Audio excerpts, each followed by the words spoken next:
Hi everyone. Thank you for watching this brief webinar on understanding the role of AI in modern recruiting processes. Every day I hear candidates say some version of the following. My problem is that I fill out tons of online applications for which I'm qualified, but I rarely get an interview. What's going on? The majority of people in the US are in contact with AI-driven technology every day, and there's no question that it can make users' lives easier. However, when AI is used in the recruiting function, while it is useful, I'm not convinced that all of the bugs have been completely worked out. As someone who uses AI extensively in recruiting, here are some observations that I think you'll find valuable if you're currently in or will be in a job search. For recruiters, this is an occupation that has been heavily manual for a long time. AI is a huge leap forward. Built-in screening technology has reduced the amount of wasted time for the recruiter. AI can also be helpful in the elimination of human-driven bias. Enabling the candidate to communicate with the employer and provide transparency creates a much better candidate experience. And having the ability to use AI to identify trends and enhance communication internally has driven better decision-making for the recruiters and their employers. Now, to drill down on what all of this means to you, first, let's talk about resume screening. The first level of screening is for keywords, either that have been set up by the recruiter or that AI has deemed important. This is where it gets a little tricky because if you don't have the exact keywords, your application will not be seen by the recruiter. It gets put into a rejected folder straight away. It's important to keep this in mind with your resume and LinkedIn profile. As with everything, anything created for good can also have some unexpected ways that it works in practice. While AI can be helpful in reducing human bias, simply put, AI is trained on data that represents what happened in the past. Then it extrapolates or predicts what the correct or best result is. This means it won't be perfect, and it will be inherently carrying the same bias that the original data sets contained. It's not a perfect system. Also, by automating the application process, companies now get overwhelmed by applications. It's not unusual for advertised roles to have 500 or more applicants.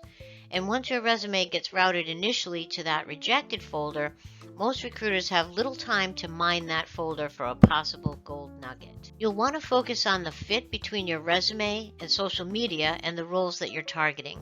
Keywords are king, and they need to be exact.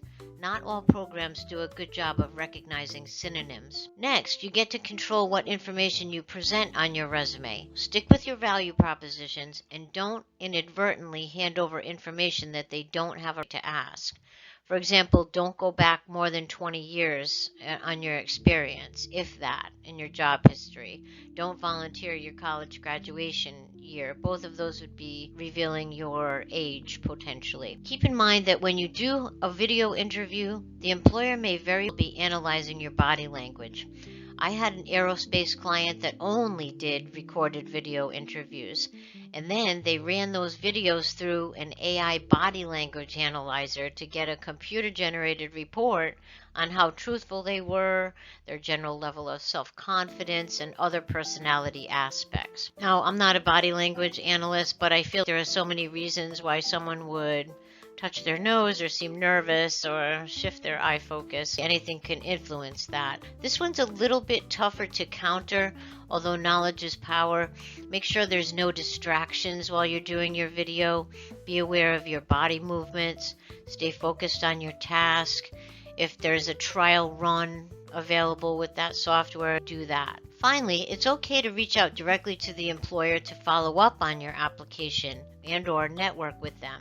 No call or email is ever wasted. Don't be a stalker. Now let's talk about best practices that will get your resume and application seen. Specifically as it relates to your resume and LinkedIn profile, you should apply your new knowledge about ATS systems and AI to those documents. For one, to go back again to the keyword subject, I cannot stress enough that you need to know what those keywords are and have them adequately represented on your resume. So work them in wherever you can on your resume. Also, don't use a fancy template.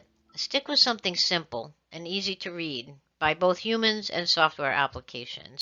If you are asked to do a video recorded interview, find out the tool that they're using and do some homework to get a deeper understanding of how it works. In addition, you can use AI to practice common interview questions. I highly recommend this and have found that many times the questions that they are using are the ones that are commonly coming up on real interviews. But I would also throw in a little cautionary note that you should still be yourself, your best self, but still be yourself. If the tool you're using for practice gives you feedback, take in the feedback and incorporate it as much as you can without overthinking. It's mostly in your best interest to learn and keep current on your AI knowledge and fluency. It makes you more marketable and helps you level the playing field in the application and interview processes. You can save yourself a lot of time using AI to identify roles that would be a fit for you. You can use AI to fine-tune your resume, and you can begin establishing a network of professionals in the AI field to make sure that you stay current. Thank you for watching, and if you wish to see more videos or to sign up for a free consult, visit our webpage at averygracecareers.com. Happy hunting!